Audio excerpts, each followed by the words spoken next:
80 शब्द प्रति minute. Yes. वित्त आयोग की राजकोषीय समेकन समिति की ताज़ा रिपोर्ट के अनुसार विकास दर घटकर 6% से 1% तक रह सकती है। इस रिपोर्ट के अगले दिन ही रिजर्व बैंक ने बैंकों की तरलता बदलने की घोषणा की।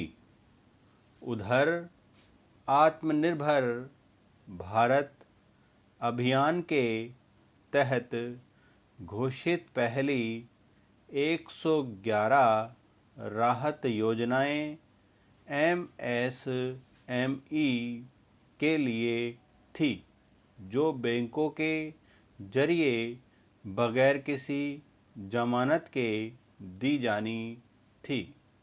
लेकिन 12 दिन बाद भी बैंक ऋण देने की हिम्मत नहीं जुटा पा रहे हैं। इसका कारण है 3C: सीबीआई, सीवीसी और सीएजी का डर। जाहिर है, ऋण के अभाव में करोड़ों रोजगार ठप रहेंगे और आर्थिक चक्र घूमना असंभव होगा। वित्त आयोग की रिपोर्ट भारत के आर्थिक विकास को लेकर दुनिया की सभी मकबूल संस्थाओं की रिपोर्ट से अलग और ज़्यादा डराने वाली है।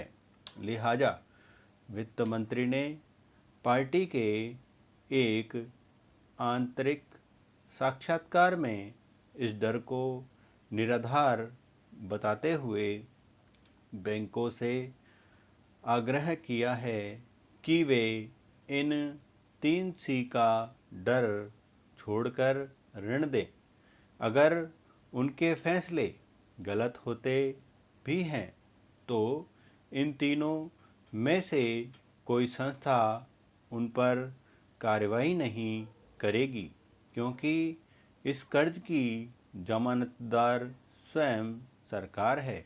उन्होंने बैंक के अध्यक्षों को इस संबंध में आदेश जारी करने का आग्रह किया है, लेकिन लगता है बैंकों के शीर्ष अधिकारी इस बात से चिंतित हैं कि अगर ये ऋण वापस न हुए या इकाइयां बंद हो गई तो कालांतर में शायद सरकार भी अपनी जुबान से मुकर जाए। इसलिए वे स्पष्ट सरकारी आदेश चाहते हैं। हाल में बैंकों के खिलाफ हुई कार्रवाइयों से अधिकारी हतोत्साहित हैं।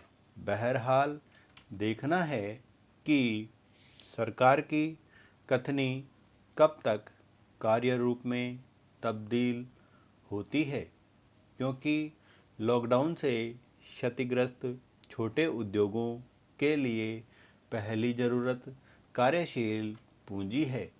वे इस हालत में नहीं हैं कि बैंकों को अपनी भावी औद्योगिक क्षमता से प्रभावित कर सकें। स्थिति पहले अंडा हुआ या मुर्गी वाली पहले जैसी है। सरकार को आगे आना होगा।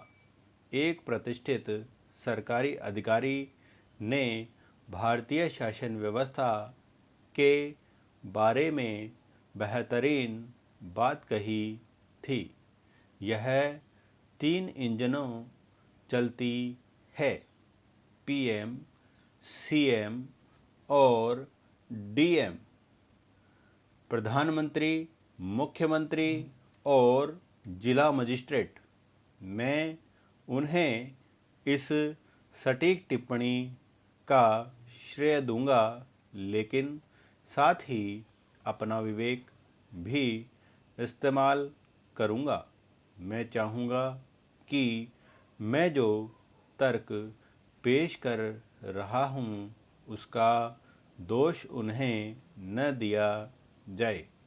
इस महामारी के दौरान सरकारों ने एक्ट का सहारा लेकर जो विशेष शक्तियाँ हासिल कर ली हैं, वे इस पुरानी टिप्पणी को प्रासंगिक बना देती है। जब हमें विचार की ज़रूरत है कि सार्वजनिक स्वास्थ्य की इस आपात स्थिति में इन 3 स्तरीय तानाशाही ने भारत का कुछ भला किया या नहीं, या इसके उल्टे नतीजे ही निकले हैं। खासकर असंगठित कामगारों के मामले में पिछले 6 वर्षों में किसी मंत्री को ज़्यादा बोलते नहीं सुना गया।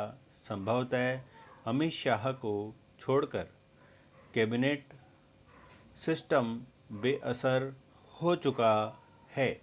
सामूहिक जिम्मेदारी, आंतरिक विचार विमर्श, असहमति बेमानी बना दिए हैं। नोटबंदी जैसा फैसला मंत्रिमंडल से लगभग गुप्त रख किया जाता है।